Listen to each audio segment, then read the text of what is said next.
Good evening, everyone, and welcome to another edition of the Mech Merlin build streams. I see Hubert the Mad and A11 and a Wise Donkey joining in at the very beginning, so thank you so much for being here at the very start.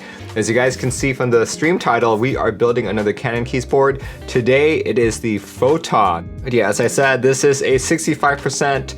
That is a collaboration between CannonKeys and AI03. Starting at 89 bucks, and I'll show you guys what you get for 89 bucks once I unbox it. But pre-orders go live on February 1st. You have your choice of 4 different colors. You have a blue, a red, a black, and a transparent clear one. Personally, I feel that because the gaskets are black, it's better to choose a black board in order to hide those gaskets, but you know, you do you, of course. So yeah, injection molded, and as I said earlier, it is ZMK powered. So this is a larger battery. It is a 1500 milliamp hour battery. If you guys remember the Bakaneko Go, that was a 200 milliamp hour battery, and that lasted roughly a month. With 1500 milliamp hours, that should last you roughly half a year, 4,000 hours. And I'm glad that they actually put the comparison here. If you had a Keychron board running QMK with an even larger battery, 4000 milliamp, you would only have 180 plus hours of battery life. And yeah, this is a hot swap board, so this is the only layout that you have. Yours pretty much standard blockered 65% layout. An interesting thing about this board is that it's kind of going along with the Keychrons. There is a switch now that will allow you to switch between Mac and Windows. And what this does, like this, I believe this just changes the layers of your key map. It doesn't actually change it into a Mac mode or into a Windows mode. It just changes the layers. There's one layer that has like, you know, like your Win key in the middle, and then there's another layer that has your Win key closer to your spacebar. So when can I order the Photon? February 1st. Estimated to ship May 2025. For those of you who don't know, if you do turn on RGB on a board that even has ZMK, it does cut the battery life by more than half. But yeah, let me show off this board. They sent it to me in a really light package. At first, when I grabbed it from my UPS post office box, I was like, this is not a keyboard, this is way too light. But for $89, you get this sleeve. If you've ever bought from CannonKeys before, you're probably familiar with this. You know, it's not the most protective, but they are aiming for the most portable keyboard that they can. Here's the board itself. There's the top case. There's the plastic plate. Here's the bottom half, and there is actually a compartment for the battery. And it's funny because they put the screws and the hex wrench needed in there, and it's like screwed on as well. Along with this case, of course, they provided a set of stabs I could use, plate foam, case foam, along with the necessary gaskets. And then on top of that, the PCB.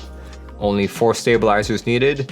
3 2Us and 1 6.25U. Like I said, this is a standard layout, 65%. So you guys can see this has a flex cut down the middle here, right underneath your home row. Hot swap sockets are made by Gateron, and this is an AI03 powered board, so you can be assured that he has included the necessary circuit protections on top. And as you can see, that's the little Mac OS and Windows switch. 10, 11, 12, 13, 14, 15 RGBs all around the bottom. We'll see how well this lights up. For translucent cases like this, I don't really have much of high expectations on its diffusion.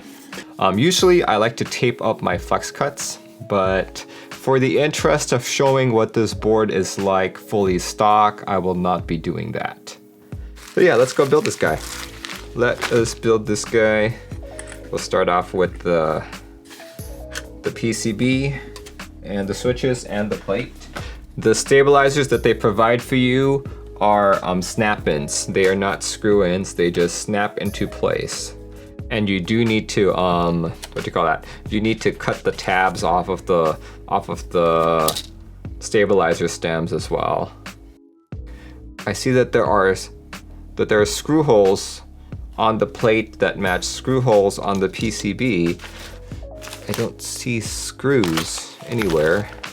This is the gasket. There's like no standoffs either. So okay, so normally if you see holes in the plate and the PCB that match each other, usually there are standoffs that connect the plate and PCB together, and then you screw those standoffs in. But I do not see any standoffs, nor do I see the appropriate amount of screws. I think this might just be one of those cut it once, it will apply to a bunch of different keyboards. Yeah, this is specifically meant for having the plate affixed to the PCB, and that's for added rigidity and also for, you know, just to make sure if you're trying to hot swap your board without taking it apart, you won't pop off those sockets. How thin is that PC plate? There are no specs on it, but it doesn't look overly thin. But as you can see, it's super flexy.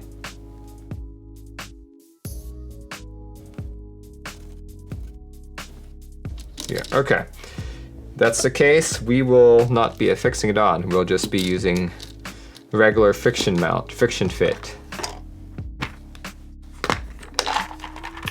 Friction fit, Gateron KS9s. So Gateron KS9s are like one of my go-to switches simply because they are cheap, affordable, and very smooth. I think they were one of the first Gateron switches where I was like, I don't really need to lube these. And I'm pretty happy with how they feel. Oh, one thing about this PCB. Every switch is south facing except for the num row. For the num row, everything is north facing for some odd reason. Don't think that matters in the scheme of things, but just an interesting observation. You want one of these? $89 plus however much your switches cost. They're super affordable. Super affordable. Like this guy, the KBD67 Lite from what, 2021? This guy retailed for like $105 for basically like the same thing, and it didn't even have like a battery, right? So this is totally beating the budget. Proximity to the edge of the PCB and intended hot swap socket fitment, probably. Yeah, that's odd, but not an issue at this price and given the designer. Oh yeah, for sure. AIO3 has cemented his reputation in this community several times over. I'm not concerned about his. There we go. Okay. Next up, we need to affix the gaskets on. I usually like to affix the gaskets on the case itself, simply because it's easier to buy plate and PCB assemblies and just swap them out rather than buying the chassis.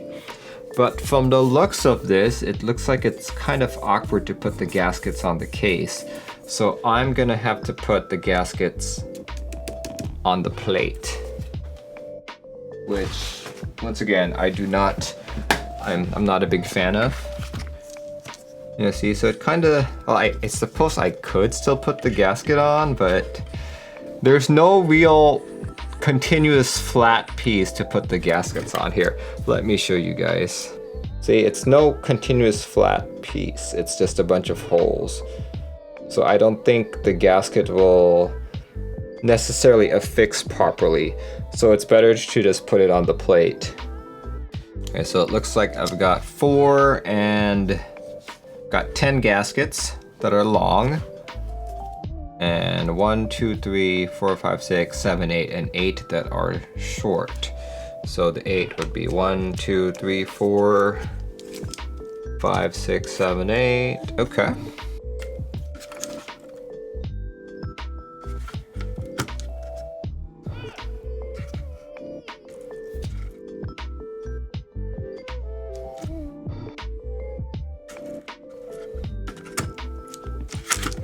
I'm trying to see how close I can put the gaskets. Okay. All right. All gaskets are in. Let's put the battery in. Does the compartment have a place for the cable to go through? Yes, it does, on the side here.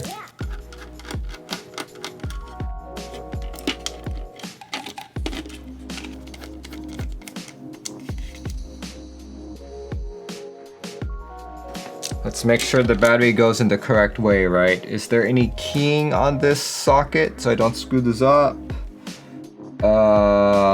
Yes, there is some keying.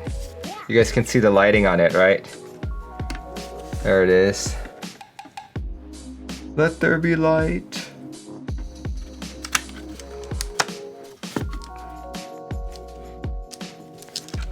Okay, look at that. And as I thought, it's not really diffused all that great. Looks kind of ugly if you ask me. Yes, you can see the battery. I suppose you could take like a piece of black felt and just put it on here so that you don't see it.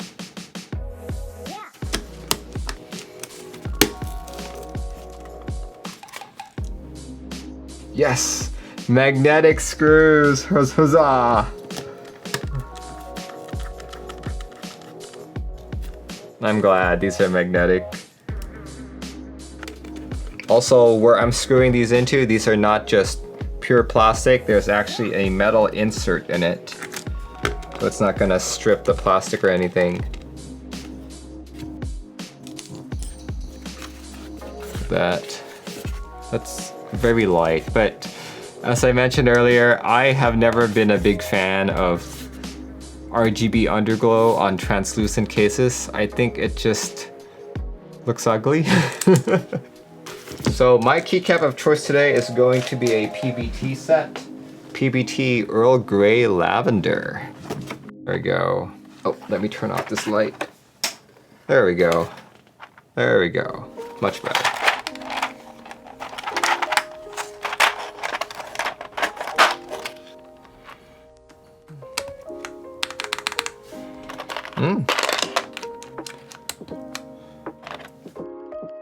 Nice set. Yeah, I think the gray complements this translucent black.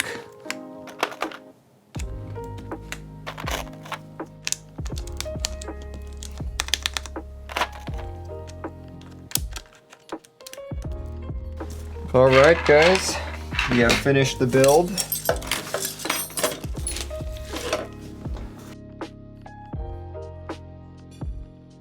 The CannonKeys Photon.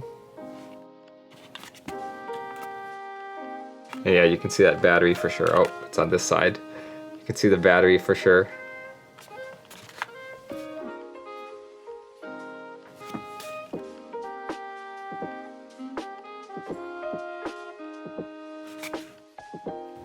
But here, let's do a quick typing sounds test. Let's do a 100-word one. So here we go, let's do our first typing sounds test of the CannonKeys Photon. But yeah, this is using Gateron Linjars.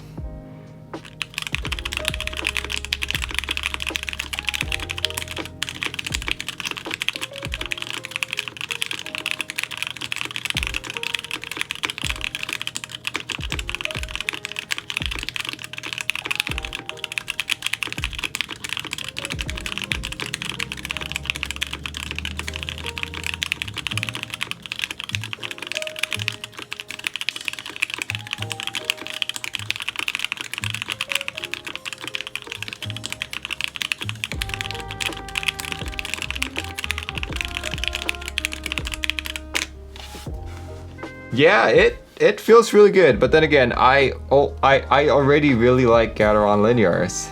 And in terms of sound, it is high-pitched enough that I like it. I was expecting this to be more on the thockier side of things, if you will. But yeah, this fits the bill in terms of my preferences.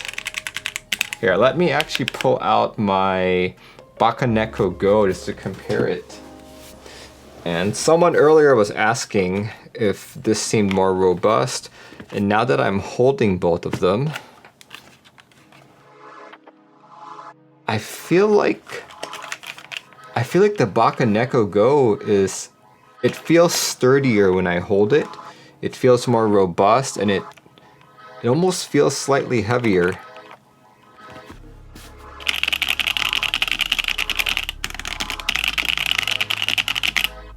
Oh, I love that sound.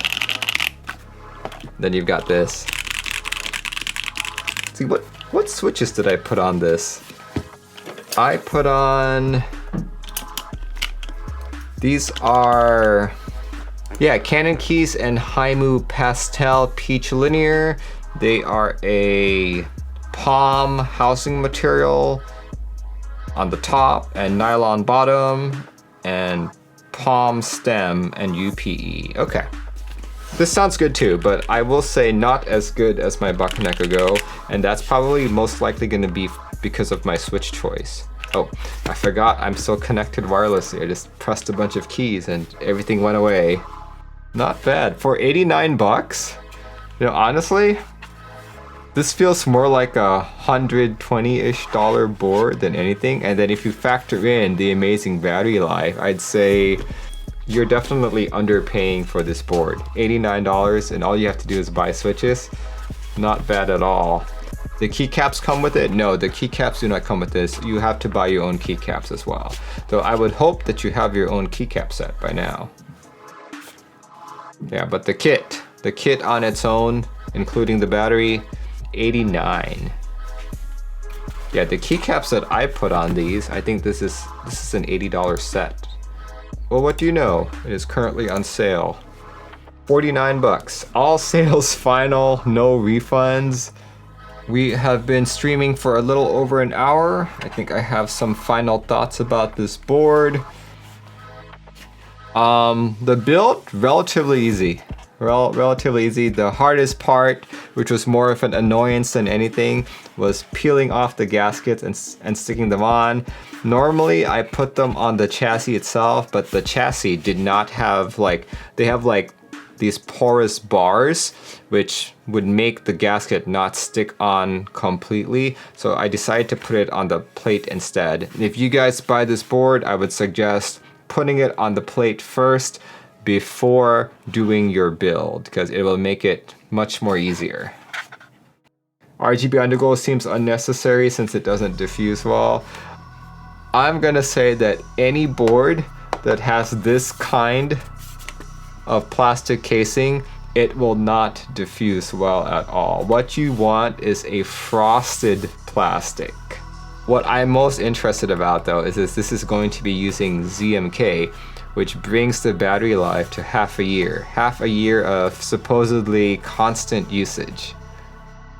You know, and it's also like an AIO3 designed PCB. And it's got this quirk here, which you can switch to Mac mode or to Windows mode, the drop of a hat. But yeah, types good, feels good. It's got your typical gasket feel, typical gasket sound. But for $89, you typically can't get a board with these features at that price point. You don't want to buy like a Newfie or like a Keychron or even a Bakaneko Go because you think 60% is too small. This might be the next best thing. Oh, someone pointed out the battery block blocks some of the RGB as well. So, I don't know, maybe they could have repositioned it here in the center so that all the RGBs could be visible. Is the glow kind of dim or is that a setting? I'm sure you can change the lighting, but like I said earlier, this diffusion is not it. This is not properly diffused, in my opinion. If you guys want to see proper diffusion, you need to get one of those glass tempered boards. In fact, here, let me show you that glass tempered board. So this is a board that is made out of tempered glass, and it's got RGB on it as well. Here. When I say this is bad, this is what I'm comparing it to. You guys will understand why. If I can plug it in, that is. See that? Here, let me turn off the lights in this room.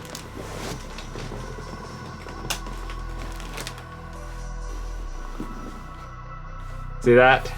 This is proper diffusion.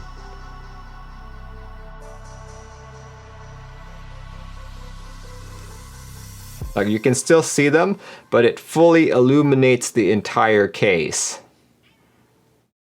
See that? You compare that to this. This is what I mean by proper diffusion versus this. And to be fair, this is actual frosted glass compared to PC plastic, you know, so it's not a fair comparison. That's flash band, that's also a board that costs how much now? I think this is a $200 board compared to 89, right? With the board face, I didn't even see the glow on the Photon. Maybe I'm blind.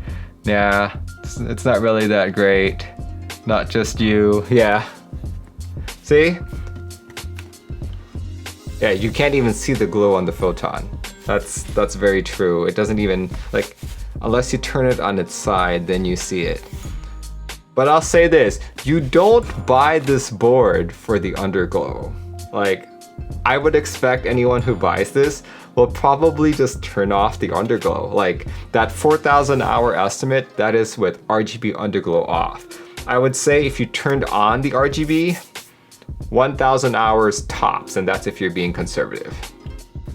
But yeah, thanks guys for joining in on the stream. Overall, I think it's a great board to buy, especially if portability and long battery life and wireless connectivity is the main feature that you're after.